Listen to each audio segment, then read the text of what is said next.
Every lore video on Amaurot frames it as a vault for the past. That reading misses the terror in Emet-Selch's gaze. Labyrinth time, it's why the wasn't a forgot first never museum but a plea answered. The first's legacy is not a god but a ghost, each relic a shackle. Each corridor a confession, to carve a cathedral of to atone for a crime even time forgot. The question isn't why he built it, it's why the first never answered. What did Venat see in the far future that made him kneel before a shadow? Amaurot is not a vault of relics, it is a plea carved in time. Emet-Selch did not build it to memorialize the first's works but to implore their return. If the spires hold a confession, then the cycle's pause is not salvation, but a breath between catastrophes. The final days will rise again through Fandaniel's fall, as the sundering shadow stretches across eras. The first is not gone. They are dormant, their legacy pulses in every star that dies to fuel the rejoining. What if the cycle's unbroken chain is not a failure but a testament to forces older than light? Venat saw an end where the first silence spoke loudest, and still the cosmos waits, forgiveness or absolution. The answer lies where time folds into itself, and Amaurot stands eternal between a beginning that ends and an end that begins. The warrior of light stands at Amaurot's threshold, time fractures here past, present, and absence woven into stone. Emet-Selch, crystal exarch, architect of this labyrinth, did not build to archive, he built to implore. The convocation of 14 ruled Etheres in harmony, before the first's sundering. Yet Selch, bound to the first's legacy, saw the schism as failure. Amaurot's relics are not trophies, they are wounds. Each chamber a verse in a psalm of guilt. What does a god confess to its own beginning? Selch's design is a helix, spiraling toward the first's fractured consciousness. The deeper you go, the closer you come to a truth. The first is not dead, it is dormant. And Selch in his exile whispers through time's cracks, forgiveness or warning. The convocation's unity was a fragile truce between the first's fragments. Amaurot's existence proves it. The warrior moves forward, the first stirs. What wakes when a god remembers its own making? Amaurot's facsimile, shadows cling. The warrior's blade meets Emet-Selch's gaze. Asterisk, you have come to witness the truth. Asterisk, the line echoes, not a guide. A dirge, the exarch's final stand was not to protect knowledge, but to confess. Each artifact a scar, each chamber a wound. The Allegan empires rise, a wound dressed in gold. What if the archives were not a monument, but a mirror? Emet-Selch did not hide history, he haunted it. The first's legacy fractured, guilty was his obsession. Amaurot's halls replay the convocation's collapse, the same cycle. The same failure, the exarch, servant and accuser, forced the first to watch its own making. The warrior sees it now. The facsimile's collapse was no accident. Emet-Selch's fall was the confession's climax. Dust and data his life's work to make the first asterisk feel asterisk.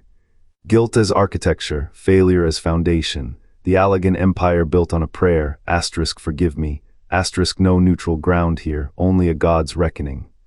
The first stirs not in wrath, in memory, what wakes when a god remembers its own making, a cycle, a scream, a door. The convocation of 14 did not rule Etheres with chains. They wove order from starlight, their decrees etched into the fabric of time. Amaurot's halls, cold and labyrinthine, replicate this governance in stone. Flickering braziers cast shadows that mimic the 14 thrones, each flame a waning heartbeat. Here, perfection is a prison. The first walks these corridors not as sovereign, but as spectre trapped in a mirror of its own fractured will. Venat's choice was not a schism, it was a wound. When the convocation fractured, Zodiark's wrath and Hydaelyn's sorrow became twin storms, tearing the heavens asunder. Emet-Selch, ever the archivist of regret, built Amaurot to stitch that wound open. Its archives are not records, they are scars. Every scroll, every glyph, every shattered idol whispers the same question. Asterisk, what is a god when its counsel bleeds? Asterisk, the first does not need to remember. It asterisk is asterisk the memory. Yet Emet-Selch, in his endless ache, forces the god to relive the moment its children turned on one another. The facsimile's central chamber, a dais of fractured crystal, chose the convocation's final vote. The sigils carved there, half erased, bear Venat's name, a plea. A curse, a confession. What does it mean to beg forgiveness from a god? To build a cathedral of guilt and hope it answers. Emet-Selch's obsession was not to preserve history, but to atone. Yet the first, bound by its own legacy, cannot escape the weight of its making. Every step through Amaurot is a step back into the fire of creation. Every door opened reveals another fracture in the divine. The braziers dim, the shadows stretch. In the silence, a single truth hums: the first is not alone in its grief. Emet-Selch's voice, long since lost to the void, lingers in the walls. I made this place so you would see. So you would feel, so you would know the cost of a cycle unbroken. But cycles do not forgive, they repeat. And the first, awakening, stirs not in wrath but in the slow, aching burden of a god who remembers it was once human. The spires of Amaurot crack like bones under the weight of 1,000 unspoken apologies. Emet-Selch did not build this labyrinth to house relics, he built it to scream. Every shattered fresco, every rusted automaton, every whisper of Allagan air trapped in crystal thieves are not artifacts, they are wounds. A confession etched in stone, I made this, I failed this, forgive me. The Ascians in their hollow robes mimic this madness. They tear reflections from the void, forcing them to merge with sources, stitching time with needle and bone. Both acts are the same. Both are prayers to a deaf god. The seventh umbral calamity was no accident. Allagan scholars, drunk on their own immortality, forged a pact with the first shadow. They paid for their eternity with a debt of flesh, millions of souls ground into the Amaurot pact. Souls Emet ground into the Selch, heir to their guilt, now kneels in the dust of his ancestors' hubris. His Amaurot is a ledger of sins. The automata do not move by magic, they move by memory. Each gear turns with the ghost of a life the Allagans erased. The scent of ozone in the air, burnt flesh, the cold wind through the halls. The breath of the first, exiled and exhaling judgment. What do you think the Ascians fear when they force a rejoining? Not chaos, recognition. The source always remembers. It remembers the reflection's voice, the reflection's pain, the reflection's choice to fade. So does the first, so does Emet-Selch. He built Amaurot to make the first feel him there, to beg, I am your child. I am your failure, take me, but the first does not answer, it cannot, not while the cycle turns. Not while guilt is inherited like a crown, the Ascians will try again. They will tear another reflection, stitch another lie. And Emet-Selch will keep building, keep confessing, because what else is there to rage against the void? To kneel and carve your shame into a monument, the first stirs. It remembers being human, it remembers forgetting. How many more Amaurots must rise before the debt is paid, before the first closes its eyes and lets the world burn?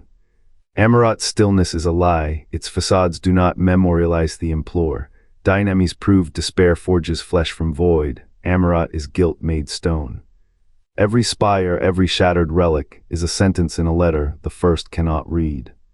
The museum illusion masks its true purpose, a confession chamber, a plea to a god who forgot how to listen.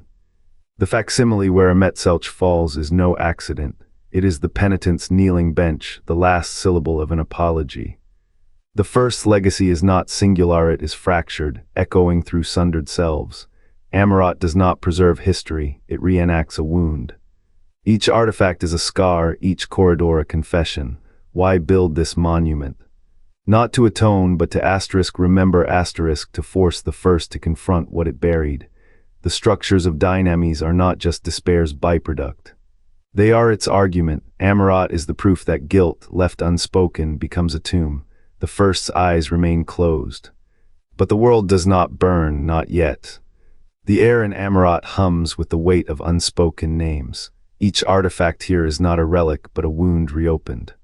The first's eyes remain sealed, yet its presence thrums in the cracks of the facsimile stone walls that mirror the Convocation's shattered throne room, where 14 voices once balanced the scales of Etheres.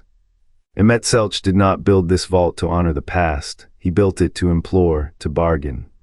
To scream into the void where the firsts will once reigned. The Convocation's collapse was not a failure of power. It was a failure of courage. 14 gods bound by the first's design, fractured when one among them dared to question the cost of eternity. Emet-Selch, the eldest, carried that question like a splinter in the soul. Here, in this prison of his own making, he arranges the spoils of his guilt, the crown that never sat on his head, the scroll of laws he refused to sign, the blade that severed the first's tether to mortality. Each object a sentence in a confession too vast for words. The first does not answer, it cannot. To acknowledge Emet-Selch's plea would be to admit the cycle was never broken, it was only delayed.